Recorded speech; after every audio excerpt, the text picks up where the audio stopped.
The pain in her hip was a throbbing, hot pulse, but Nia refused to rub it. She refused to give him the satisfaction. She simply lay there on the cold marble of Prestige Motors, looking up at the man who had once claimed to love her. David hadn't aged well. His face was puffy, flushed with the arrogance of a man with a little bit of power and no morals. He stood with his legs apart, blocking her view of the luxury cars she had come to buy.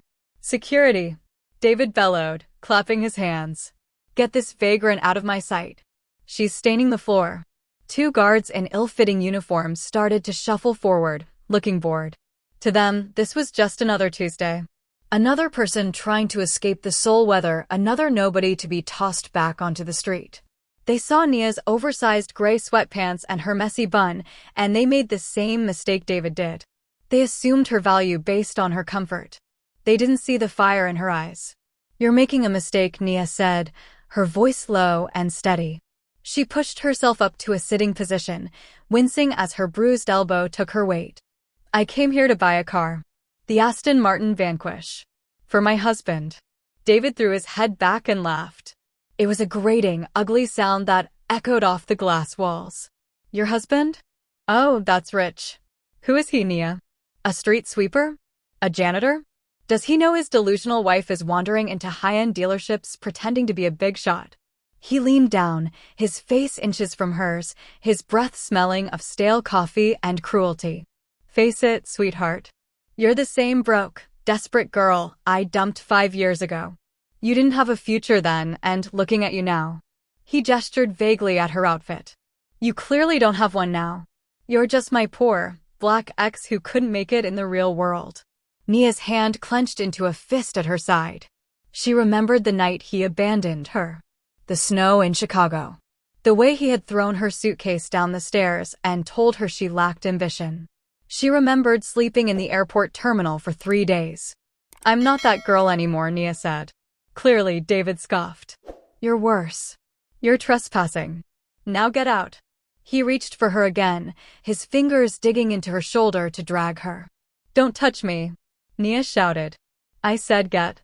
The sound of the automatic glass doors sliding open cut him off.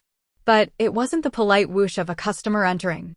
It was followed by the heavy, synchronized thud of leather shoes on marble. The atmosphere in the room shifted instantly. The air grew heavy, charged with a sudden, suffocating static. The ambient chatter of other salesmen died out. The music seemed to stop. David froze, his hand still gripping Nia's shoulder. He looked toward the entrance, annoyed. "We're closed for a private event. Can't you read the sign?" The words died in his throat. 6 men had entered. They were mountains of muscle wrapped in bespoke black suits, wearing dark sunglasses despite the dim lighting. They moved with a terrifying, fluid precision, fanning out to secure the perimeter of the room. They didn't look like customers. They didn't look like police. They looked like an execution squad. And then he walked in. Kang Seo-jun. He was a silhouette of absolute power. He wore a charcoal 3-piece suit that cost more than David made in a decade. His coat was draped over his shoulders like a cape, and his hands were tucked into his pockets. His face was a mask of cold, imperious beauty, sharp cheekbones, a jawline that could cut glass, and eyes that were currently scanning the room with the lethality of a predator seeking prey. He didn't look at the cars. He didn't look at the trembling receptionist. His obsidian gaze swept across the floor until it locked onto Nia. He saw her sitting on the ground. He saw the wet patches on her clothes. He saw the way she was favoring her left side. And finally, his eyes landed on David's hand, which was still gripping her shoulder. Seo-jun didn't run. Kings don't run. He walked. He crossed the expansive showroom floor in 4 long, deliberate strides. The silence in the room was so profound you could hear the rain hitting the windows. "Jagiya." His voice was deep, a rumbling baritone that vibrated in Nia's chest. It was soft, almost gentle, but beneath the softness lay a darkness that made the hair on David's arms stand up. David snatched his hand back as if he had been burned. He stumbled away from Nia, looking up at the towering Korean man standing before him. "Sir, I apologize." This woman, she was refusing to leave. Seo-jun ignored him. He knelt on the floor, ruining his pristine suit trousers without a second thought. His large, warm hands cupped Nia's face, tilting her head up. "Are you hurt?" he asked in English, his thumb brushing a stray lock of hair behind her ear. Nia let out a breath she didn't know she was holding. "I'm okay, Seo-jun. I fell." "You fell?" Seo-jun repeated. He looked at the red marks on her shoulder. Then he looked at the metal desk. Then he looked at David. He stood up slowly. The motion was graceful, terrifyingly controlled. When he turned to face David, the loving husband was gone. In his place stood the Dragon of Soul. "You said she was refusing to leave," Seo-jun said. His voice was conversational. Calm. Deadly. "Why yes," David stammered, trying to regain his composure. He straightened his tie, puffing out his chest. "She's a vagrant. Look at her clothes. She came in here looking like trash, touching the inventory. I have a duty to maintain the image of this dealership. I was just doing my job." "A vagrant," Seo-jun mused. He took a step closer to David. "You think my wife looks like trash?" David blinked, his brain struggling to process the information. "Wife? You're married to her." He looked from the impeccably dressed, terrifyingly powerful man to Nia in her sweatpants. "That's impossible. She's Nia. She's nobody. She's my ex-girlfriend." The silence stretched, thin and brittle. Seo-jun tilted his head. "Ex-girlfriend." Nia stood up, wincing as her hip throbbed. She moved to stand beside her husband, slipping her hand into his. "David. From Chicago. The one I told you about." Seo-jun's eyes went completely black. A small, cruel smile touched the corner of his lips. The man who put you out in the snow. The man who told you that you were worthless." He turned his full attention to David. It felt like a spotlight had been turned on, exposing every flaw, every fear. "I have wanted to meet you for a very long time," Seo-jun said softly. David took a step back, bumping into the reception desk. "Now look, buddy. I don't know who you think you are, but you can't come in here threatening me. I'm the general manager of this branch. I have the police on speed dial." "The police?" Seo-jun laughed. It was a dry sound. "Do you think the police have jurisdiction over me? I'll call the owner." David shouted, his voice cracking. "Hanwell Holdings. They won't take kindly to some gangster harassing their staff." Seo-jun reached into his jacket pocket. David flinched, covering his face. But Seo-jun only pulled out a phone. He dialed a number, holding it to his ear while never breaking eye contact with David. "Secretary Kim," Seo-jun said. "I am at Prestige Motors in Gangnam. Hanwell Holdings owns it. Buy it?" David's jaw dropped. "What?"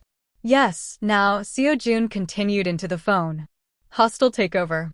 Buy the majority shares.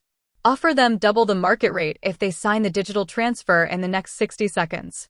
I want the deed in my name before I hang up." He paused, listening.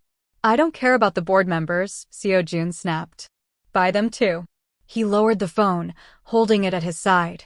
"You're insane," David whispered. "You can't just buy a company in a minute." "Who are you?" "My name is Kang Seo-jun," he replied. "And in exactly 30 seconds, I am your boss." Nia watched her husband, a surge of adrenaline mixing with the pain in her hip. She had seen him handle business disputes before. She knew he was powerful. But this was a display of dominance she had never witnessed. He wasn't just defending her, he was erasing David's power in real time. One of the bodyguards stepped forward, holding a tablet. "Chairman, the transfer is authorized. The Hanwell board accepted the bid. You are now the legal owner of this property and all assets within." Seo-jun nodded. He looked at David. "You're fired." David's face went pale gray. You can't be serious." "I have a contract. I have rights." "I don't care about your contract," Seo-jun said, stepping into David's personal space. He grabbed David by the lapels of his cheap suit and slammed him back against the glass partition. The sound of the impact was like a gunshot. "You put your hands on my wife," Seo-jun hissed, his face inches from David's. "You pushed her. You called her trash. You are lucky I am firing you and not burying you under the foundation of this building." David began to sob. Actual tears leaked from his eyes. "Please. I didn't know." She looked. She didn't look like she belonged here. I have a mortgage. I have alimony payments. And now you have nothing, Seo-jun said, releasing him with disgust. He wiped his hands on a handkerchief as if he had touched something rotting. Security. The 6 men in black suits moved as one. Throw him out, Seo-jun commanded. Into the gutter. Where he belongs. No. Wait. Nia. David screamed as the men grabbed him. Nia, tell him. We have a history. You loved me once. Nia looked at him. She looked at the man who had defined her worth by her bank account for years. She felt nothing. No pity. No anger. Just indifference. I never loved you, David, she said quietly. I was just surviving you. They dragged him out. His screams faded as the heavy glass doors sealed shut, leaving him in the pouring rain. Seo-jun turned back to her instantly. The rage evaporated, leaving only concern. My love. We need to get you to a doctor. Your hip. I'm fine, Nia insisted, though she leaned heavily against him.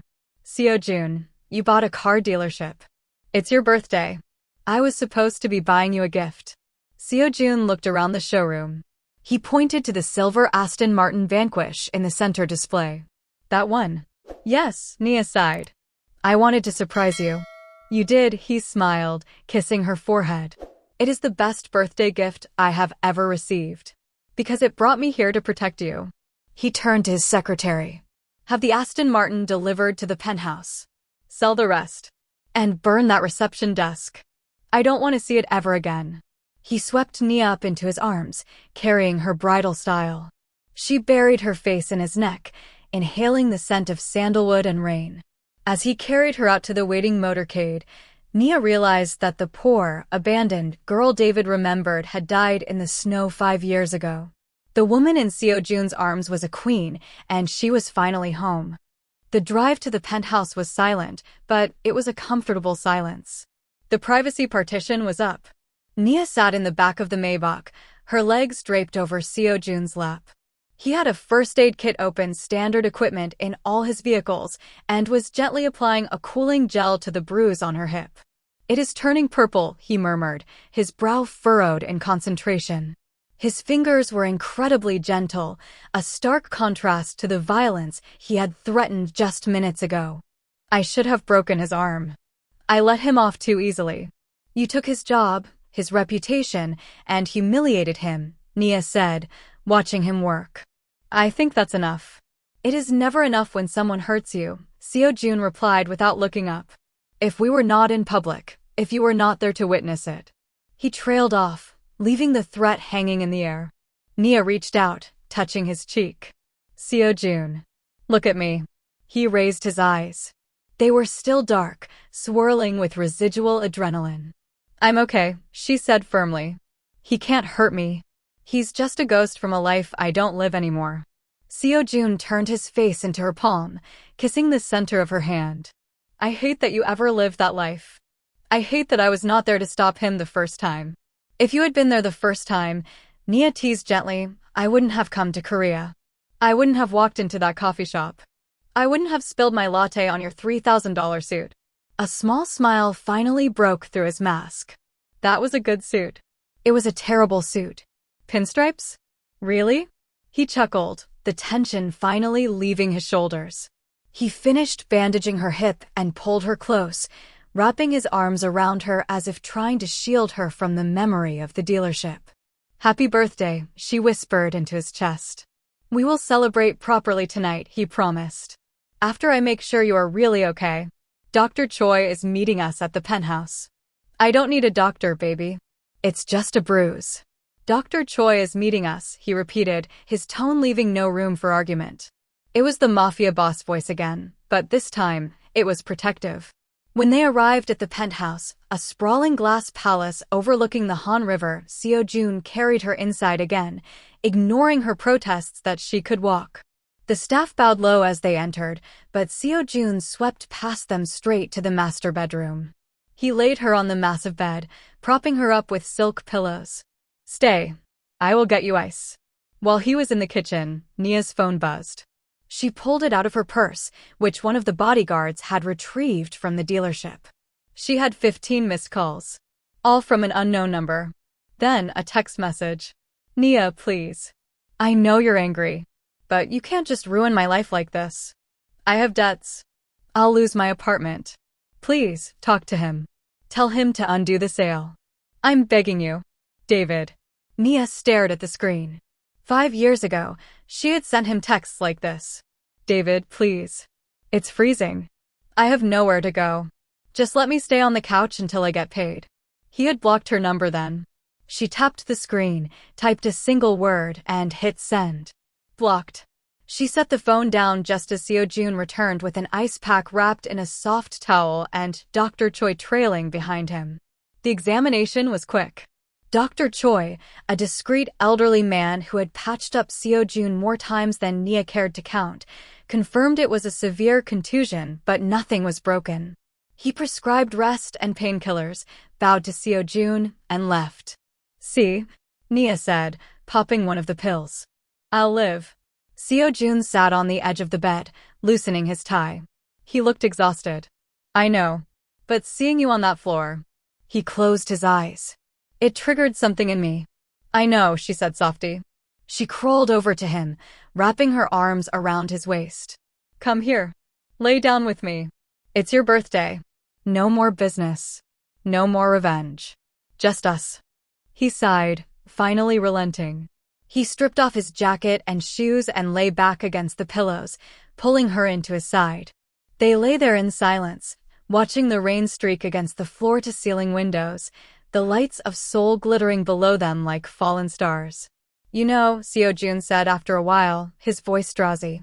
I meant what I said. The car dealership. I don't want it. What are you going to do with it? I was thinking, he traced circles on her arm. We could turn it into a community center. Or a shelter. For women who have nowhere else to go. Women who are abandoned. Nia's heart squeezed. She lifted her head to look at him. You would do that? Whatever you want, he said simply. It is your building now. You are the owner. You decide. Tears pricked her eyes again, but these were happy tears. A shelter, she agreed. Let's make it a shelter. And we can name it the Phoenix Center. Fitting, he kissed her temple. Because you rose from the ashes. They fell asleep like that, wrapped in each other's arms, while outside, the city continued to churn. But the peace wouldn't last long. Because while David was ruined, he wasn't gone. And a desperate man is a dangerous man. The morning sun hit the floor-to-ceiling windows of the penthouse, blindingly bright, but it wasn't the light that woke Nia. It was the vibration. Her phone, sitting on the nightstand, was buzzing so hard it was slowly dancing across the glass surface. Nia groaned, reaching out blindly to silence it. Her hip was stiff, a dull ache reminding her of the marble floor, but the painkillers Dr. Choi had given her were working. She cracked one eye open. 10 a.m. She had slept in. But the notifications. Instagram, 99 plus notifications. Twitter, trending topic, #the dragon and the queen. TikTok, you were tagged in a video by @saltyspill. Nia sat up, the sheet pooling around her waist. Beside her, the bed was empty. Seo-jun was already up, likely in his study running the empire. She unlocked her phone and opened the first link. It was a video. The angle was shaky, filmed vertically from behind a potted plant at Prestige Motors. It must have been a customer or a hidden staff member. The video started mid-shove. Video audio. Don't serve homeless charity cases here. The camera zoomed in on David's sneering face, then panned down to Nia hitting the floor. The sound of her cry was piercing. The comments section was already flying by so fast it was a blur. Then, the video cut to the doors opening. The entrance of the 6 bodyguards. The silence. And then, Seo-jun. The person filming had zoomed in on Seo-jun's face. Even through the pixelation, his rage was palpable. The audio picked up his voice perfectly, that deep, terrifying baritone. My name is Kang Seo-jun. And in exactly 30 seconds, I am your boss. The video ended with David being tossed into the mud. Nia scrolled down. The video had 14 million views. It had been posted 6 hours ago. You have seen it. Nia jumped. Seo-jun was leaning against the doorframe of the bedroom. He was dressed in casual wear today, a black turtleneck and gray slacks, but he looked no less commanding. He held 2 cups of coffee. Seo-jun, Nia breathed, staring at the screen. Everyone has seen it. 14 million people. 20 million across all platforms, he corrected, walking over to hand her a mug. My PR team is already scrubbing the worst of the comments, but the internet is a hydra. You cut off one head, 2 more appear. Are you angry? Nia asked, taking the coffee. Your face is out there. People are calling you the Dragon of Seoul. They know who you are. Seo-jun sat on the edge of the bed, his expression unreadable. They always knew who I was, Nia. They just never saw me in action. I am not concerned about my reputation. Fear is a useful currency. He took a sip of his coffee, his eyes darkening slightly. I am concerned about you. The world now knows you are my wife. That paints a target on your back. Nia looked at the video again. Read the comments, Seo-jun. He frowned. I do not read internet comments. It is a cesspool. Just read the top one. He leaned in. The top comment, with 450,000 likes, read, the way he walked in? The way he bought the building? That's not a husband, that's a whole K-drama villain, and I am here for it. Protect that queen at all costs. The second comment, he didn't check the car, he checked his wife. That's the standard, ladies. If he isn't buying the franchise to fire your bully, throw him back. Seo-jun blinked. They approve. They love you, Nia laughed, finally relaxing. Well, most of them. But David. Her face fell. She tapped on another notification. David is trying to spin it. Across the city, in a cramped, smoke-filled apartment that smelled of stale soju and regret, David sat in front of his laptop. His eyes were bloodshot. He had been fired, evicted. The bank moved fast when Seo-jun made a call, and humiliated. He had one card left to play. He hit go live. Guys, David said into the camera, forcing a tear to pool in his eye. He had practiced this in the mirror. I don't know if anyone will see this, but I have to speak my truth. The viewer count ticked up. People loved a train wreck. That video, it's taken out of context, David sniffled. I was just doing my job. She came in screaming, threatening the staff. I tried to escort her out gently, and she threw herself on the ground. She faked it. He leaned closer to the camera. And that man? He's a monster. He's a gangster. He threatened to kill me. He used his illegal money to buy the company just to ruin a hardworking guy like me. I'm the victim here. She's just a gold digger who trapped a dangerous man, and now she's using him to destroy honest people. Comments started flooding in.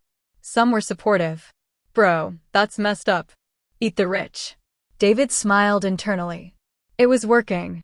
I'm setting up a GoFundMe, he said, wiping his nose. For legal fees. I'm going to sue them. I'm going to expose the truth about Nia. She's not innocent. Back in Chicago, she was. User at Afro-Korean Love joined the chat. User at Busan Batty joined the chat. User at Detective Netizen joined the chat. The tone of the comments shifted instantly. At Detective Netizen, LMO nice try dude. I found your LinkedIn. You were fired from your last 3 jobs for misconduct. Want me to post the screenshots? At Soul Sister, wait, I know him. He's the guy who dated Nia in Chicago.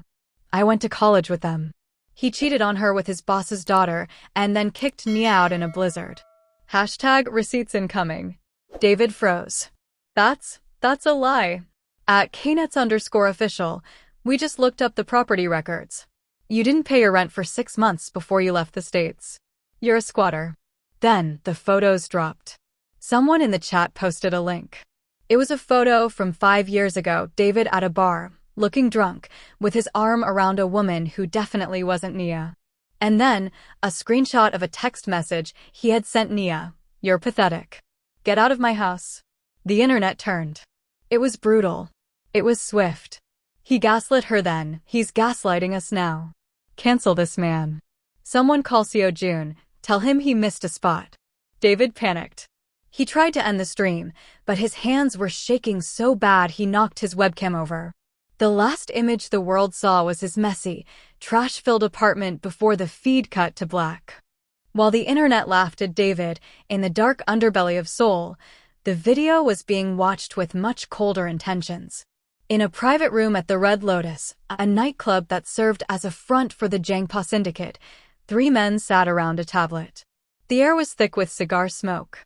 Jang-soo, known in the underworld as the Jackal, watched the video for the 10th time.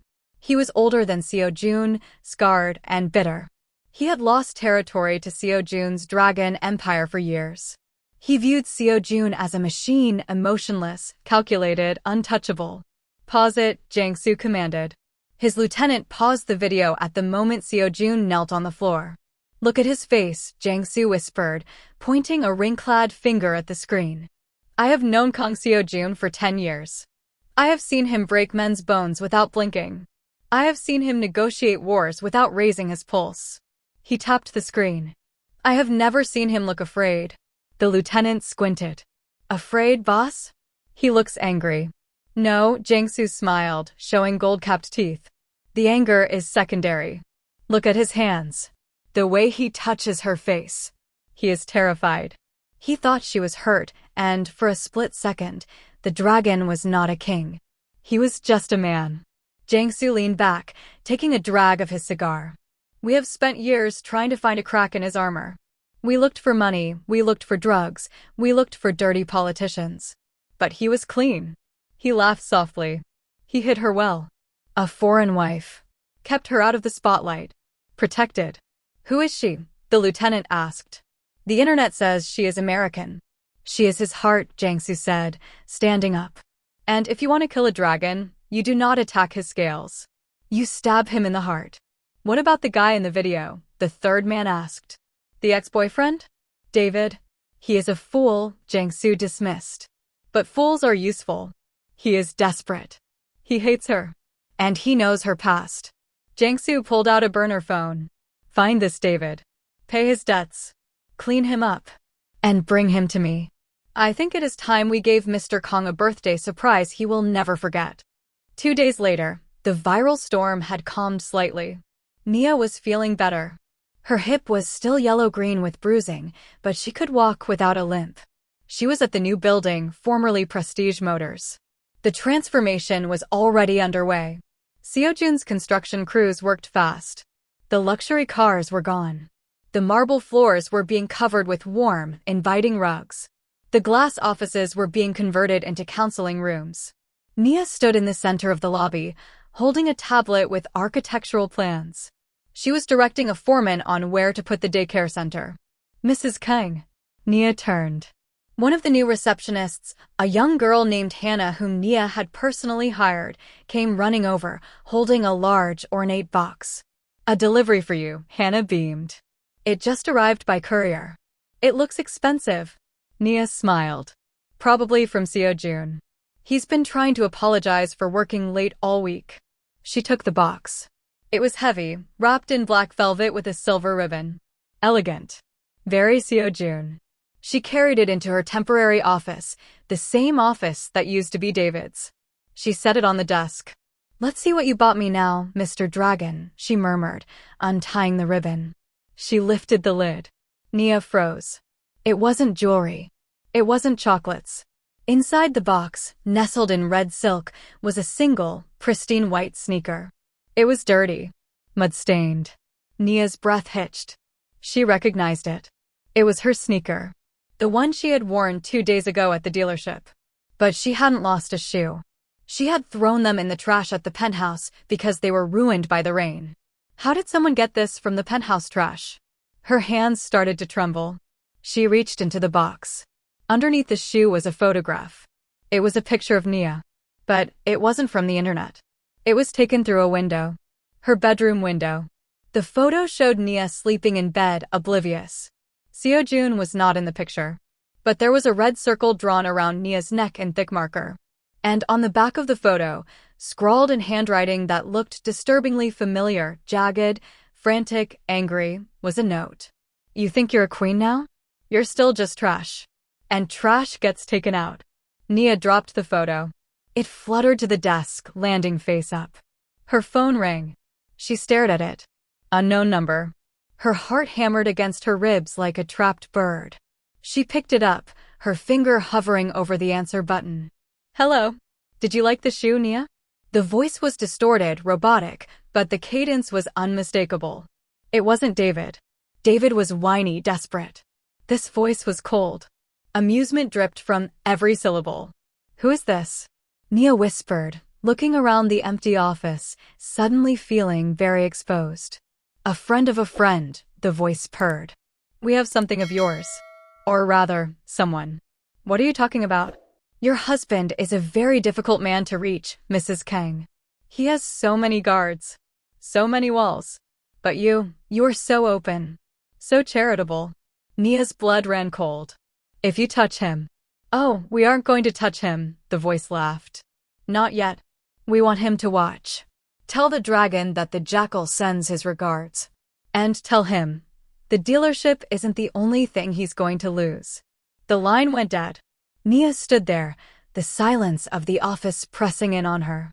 She looked at the mud-stained shoe, the photo of her sleeping, and the red circle around her throat.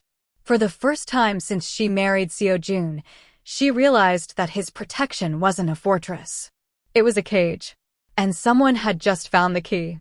The location was not a warehouse. It was an abandoned textile factory on the outskirts of Incheon, a rusting skeleton of steel and concrete near the docks. Seo-jun sat on a folding chair in the center of the vast, empty floor. He looked bored. He checked his watch, a platinum Rolex that caught the sliver of light filtering through the cracked ceiling.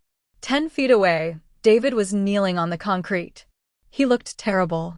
His lip was split, his cheap suit was torn, and he was sweating profusely. But there was something in his eyes, a jittery, manic energy that Seo-jun didn't like. So Seo-jun said, leaning forward, resting his elbows on his knees. You said you have the name of the person who filmed the video. You said you wanted to make a deal. I do, David stammered, licking his bloody lip. I want safe passage. A ticket back to the States. And $50,000. Seo-jun laughed softly. You are in no position to negotiate, David. You are here because I allowed it. I could have buried you yesterday.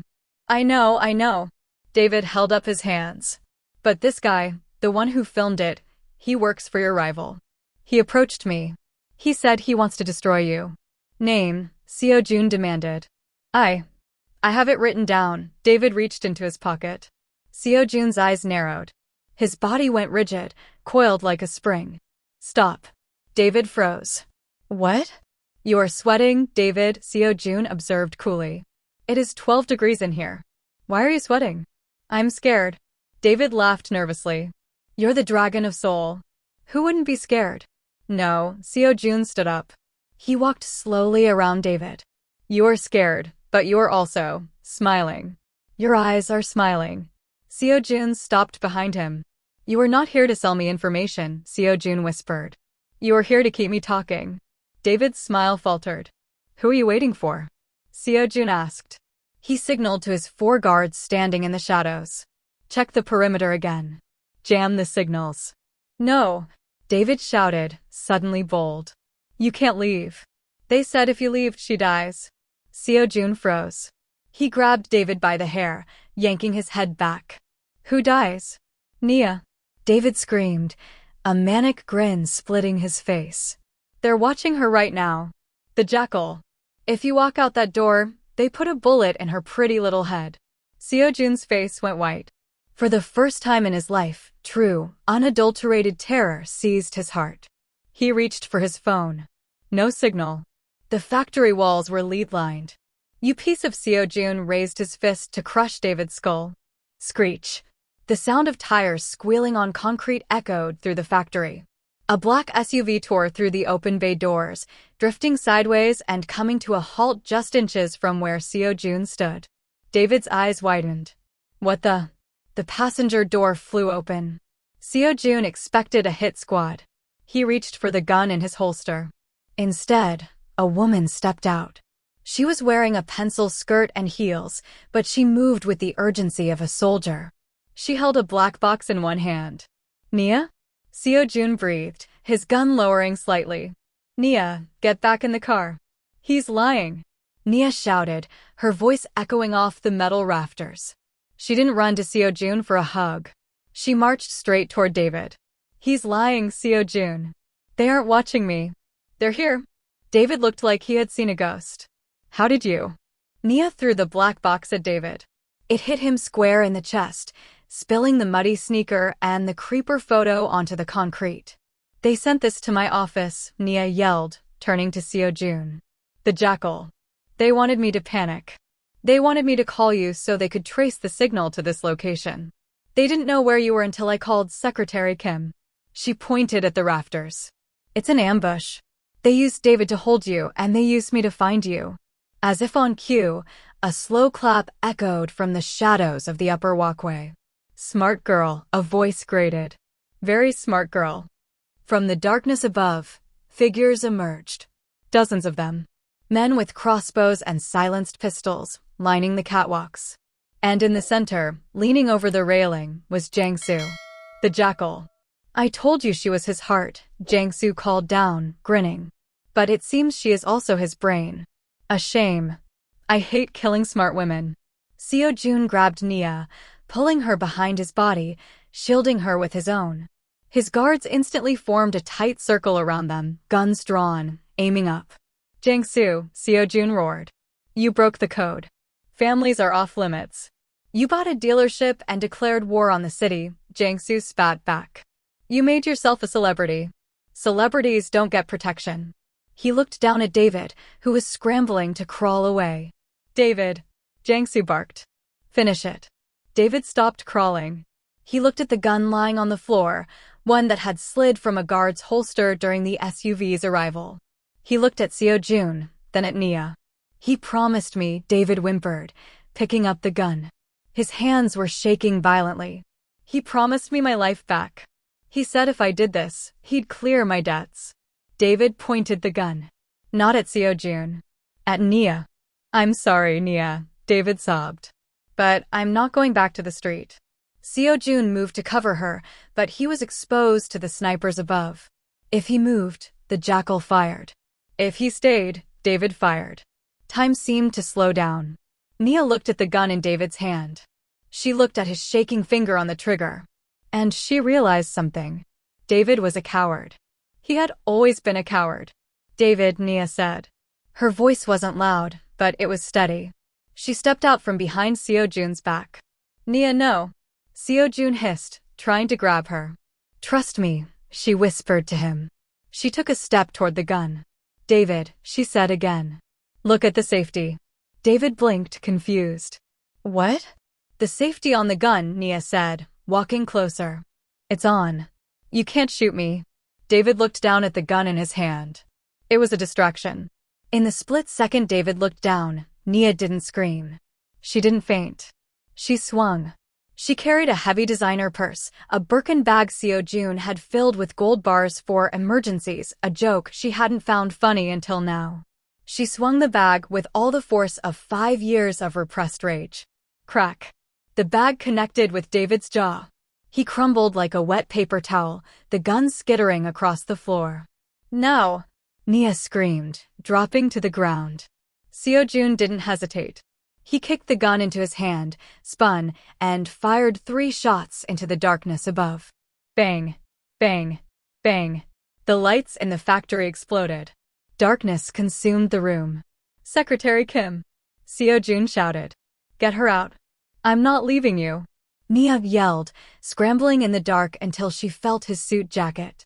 You are not a damsel, Seo-jun growled, grabbing her hand and pulling her behind a concrete pillar as bullets sparked against the floor.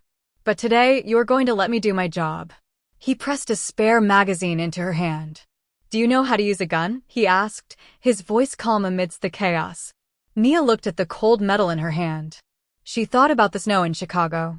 She thought about the dealership. She thought about the photo of her sleeping. No, she said, gripping the weapon. But I learned fast. Seo-jun grinned in the darkness. It was a terrifying, beautiful sight. That's my queen. He turned back to the firefight. Kill them all. The darkness was not absolute. Muzzle flashes strobed like lightning in a storm, illuminating brief, terrifying snapshots of the factory floor. Bang! A spark showered from a steel beam near Nia's head. Crack! Seo-jun returned fire, 2 controlled shots. A body fell from the upper walkway with a sickening thud. Stay low. Seo-jun roared, pressing Nia tighter against the concrete pillar. He was counting shots, calculating angles. He was in his element, a conductor of violence. Kim is moving the SUV to block the east door. We need to move. There's someone on the left. Nia screamed, pointing into the shadows. She didn't wait for Seo-jun. She saw the glint of a barrel moving around a pile of rusted crates, a flanker trying to get a clear shot at her husband's back. Nia raised the heavy pistol with both hands. Her arms shook, but her eyes were open. She pulled the trigger. The recoil nearly threw the gun from her hands. The bullet went wide, sparking harmlessly off the concrete floor, but the loud report forced the flanker to flinch and dive for cover. That split second was all Seo-jun needed. He spun out from cover, his aim true. Bang! The flanker dropped. Seo-jun looked back at her, his eyes shining in the gloom. Nice shot. I missed. Nia yelled over the noise. You bought me time, he grinned, reloading his magazine in one fluid motion. That is better than a hit. The jackal's voice echoed from the catwalks, frantic now. Kill them. There's only 2 of them. Rush the pillar. He is getting desperate, Seo-jun whispered. Stay here. Cover the left. If anything moves that isn't me, shoot it. Where are you going? To cut off the head of the snake. Seo-jun vanished into the darkness. Nia crouched, gripping the gun until her knuckles turned white. She listened. The gunfire was sporadic now. Screams. The distinct sound of bones breaking. Seo-jun wasn't shooting anymore. He was hunting. High above on the catwalk, the jackal was reloading his crossbow when a shadow detached itself from the gloom behind him. Jang-soo. The jackal spun around, raising his weapon, but Seo-jun was faster. He slapped the crossbow aside and drove his knee into the jackal's stomach. The older man gasped, doubling over. Seo-jun grabbed him by the throat and slammed him against the rusted railing. You said she was my weakness, Seo-jun hissed, his face inches from his rivals. Below them, the last of the jackal's men were surrendering to Secretary Kim's security team, who had finally breached the perimeter. She makes you soft, the jackal choked out, clawing at Seo-jun's iron grip. A king needs no one. That is why you lost, Seo-jun said, tightening his hold. A king fights for power. But a husband? A husband fights for everything. Seo-jun didn't look back as he threw the jackal over the railing. The war for the underworld ended with a crash on the concrete floor below. While the dragon cleaned house, a rat was trying to scurry away. David had crawled on his belly through the grease and dirt, slipping out a side maintenance door during the chaos. He emerged into the cold night air, gasping for breath, clutching his bruised jaw where Nia had hit him with the gold-laden Birkin bag. He was alive. He had made it. I just need a taxi, he muttered to himself, stumbling toward the main road. His suit was shredded. He was covered in mud and blood. He looked like a monster. I'll get to the airport. I'll go back to Chicago. I'll start over. Blue and red lights flashed in the distance. Police sirens wailing. David waved his arms frantically. Help! Over here! Help me! A police cruiser screeched to a halt. 2 officers jumped out, guns drawn. Thank God! David cried, running toward them. I'm a victim. Gangsters. They have guns. I'm David, I'm a manager at. Get on the ground, the officers shouted in Korean. David didn't understand. No, you don't understand. I'm an American. I'm important. I need to speak to the consulate.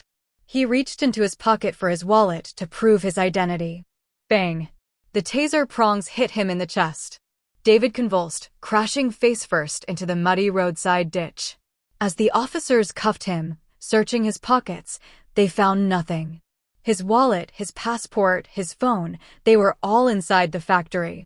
No ID, one officer muttered, shining a flashlight on David's ruined face. Looks like a vagrant. Probably high on meth. Throw him in the drunk tank until we figure out who he is. I'm not a vagrant. David screamed into the mud, the taste of dirt filling his mouth. I'm somebody. I used to be somebody. But nobody was listening. He was just a dirty, nameless man on the side of the road, abandoned in the cold, while the woman he threw away was safe inside, ruling the city. 6 months later, the sun was shining on Gangnam. It was a crisp, beautiful autumn day. The building that once housed Prestige Motors was unrecognizable. The cold glass and steel were still there, but the sterility was gone. The front entrance was lined with flower boxes bursting with marigolds. The intimidating reception desk, the one Nia had crashed into, was gone, replaced by a soft, welcoming lounge area with plush sofas and a coffee bar. Above the door, a new sign gleamed in bronze, the Phoenix Center. "Madam Chairman?" Nia turned, smiling. She wore a tailored cream suit that screamed power, her hair styled in elegant waves. She didn't look like a refugee from a storm anymore. She looked like the owner. "Just Nia is fine, Hannah," she corrected the receptionist. "The press is ready for you," Hannah said, checking her clipboard. "And the mayor is waiting for the ribbon cutting." "Thank you. Give me 1 minute." Nia walked through the lobby. She stopped at the exact spot where she had fallen 6 months ago. The spot where David had stood over her and called her trash. Now, there was a plaque on the wall. It didn't mention David. It read, "For every woman who has been told she is nothing. Here, you're everything." A warm hand touched the small of her back. Seo Joon stood beside her. He looked dangerous as always in his black suit, but his eyes were soft. He held a sleeping baby in his arms, not theirs, but the child of the first woman they had sheltered last week. "Are you ready?" Seo Joon asked. "I was thinking about the last time we were here," Nia said quietly. "I came in here to buy you a car. I ended up with a building." "You ended up with a legacy," Seo Joon corrected. He looked around the room, watching women and children moving safely through the space.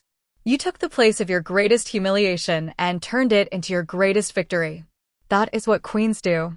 "And what do dragons do?" Nia teased, adjusting his tie. Seo Joon smirked, leaning down to whisper in her ear. "Dragons stand behind the queen and burn anyone who tries to touch her." He kissed her right there in the lobby, in front of the press, the staff, and the world. "Let's go," Nia said, taking his hand. "We have work to do." They walked out the front doors together, flashing cameras capturing the moment. The headline the next day wouldn't be about a poor black ex or a mafia boss. It would simply read, "The Kings and Queens of Seoul." 6 months later, the sun was shining on Gangnam. It was a crisp, beautiful autumn day. The building that once housed Prestige Motors was unrecognizable. The cold glass and steel were still there, but the sterility was gone.